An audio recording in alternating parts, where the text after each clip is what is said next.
Hi, this is Professor Lazarus again, and in this segment we are going to talk about adjusting entries. Specifically in this segment we'll talk about two adjusting entry situations, prepaids and supplies. So let's get right into the material by asking the obvious question, what is an adjusting entry? An adjusting entry is merely a journal entry that is made at the end of the month in order to adjust certain accounts.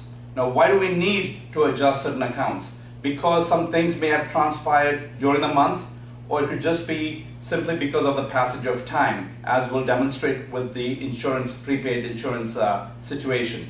So let's look at the example involving prepaids as the first adjusting entry situation. So what is a prepaid? A prepaid is nothing but making a payment in advance. So in this example, on January 1st, we made a payment of $3,000 in advance for 3 months. So January 1st, payment of $3,000 was made for the months of January, February, and March.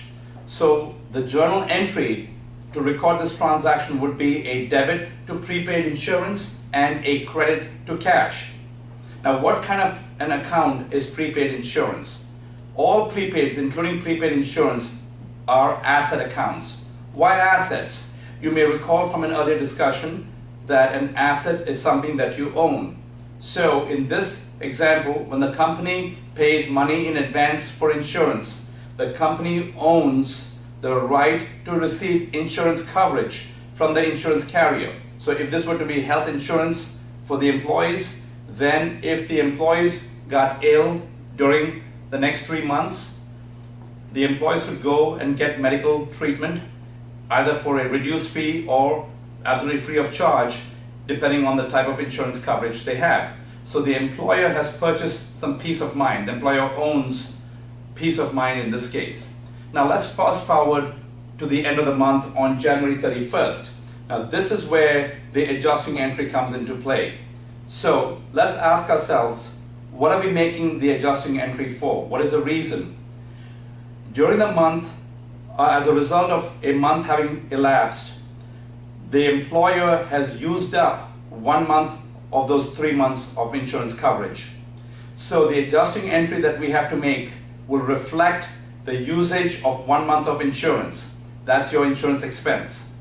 And at the same time, simultaneously, the process of using up a month of insurance reduces our prepaid insurance by 1 month. That's why the two accounts affected in your adjusting entry would be insurance expense and prepaid insurance. We debit insurance expense for $1,000 and we credit prepaid insurance for $1,000.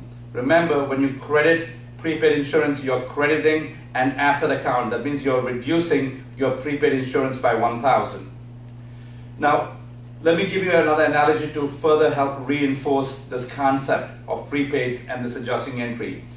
Assume that you have a bucket of water, and then you took a cup and you put the cup into the bucket and took out 1 cup of water, and then you washed your hands. Let's stop and examine this action. You have used up 1 cup of water to wash your hands, haven't you? But what was the effect of taking the 1 cup of water on the level of water in the bucket? The level of water in the bucket dropped down by 1 cup. So two things happened simultaneously. You used up 1 cup of water to wash your hands, and at the same time the level of water in your bucket dropped. And that's exactly what happens with your prepaid insurance and your insurance expense in terms of the adjusting entry. Now, if you notice, I have on top here next to prepaid the words deferred expenses. Prepaid is an example of a deferred expense. Why? What does the word deferred mean to you? Deferred means postponed to a later period. So in this case, what has happened is when you first acquired that insurance coverage in advance, you recorded it as an asset. And then a month later, with the passage of time, what has happened is that asset has become into an expense in small parts. So you acquired a $3,000 asset, and 1 month later, $1,000 of the $3,000 of an asset has become an expense. So this is why we call it a deferred expense. In other words, when you first spent the $3,000 cash at the beginning of the month, you did not record all $3,000 as an expense.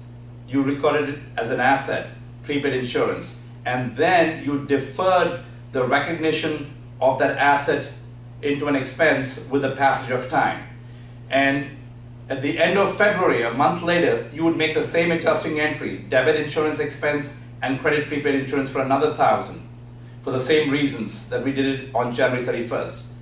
So you make that entry on January 31st, the adjusting entry for $1,000. You make the same entry on February 28th, which is debit insurance expense and credit prepaid insurance for another $1,000. And then again you repeat the same entry, debit insurance expense, credit prepaid insurance for the remaining $1,000 at the end of March. So every month for the next 3 months you're making the same adjusting entry, and at the end of each month your prepaid insurance balance is going down successively by $1,000.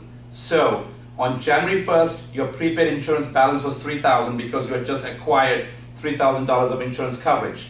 At the end of January 31st your prepaid insurance balance was, that's right, $2,000.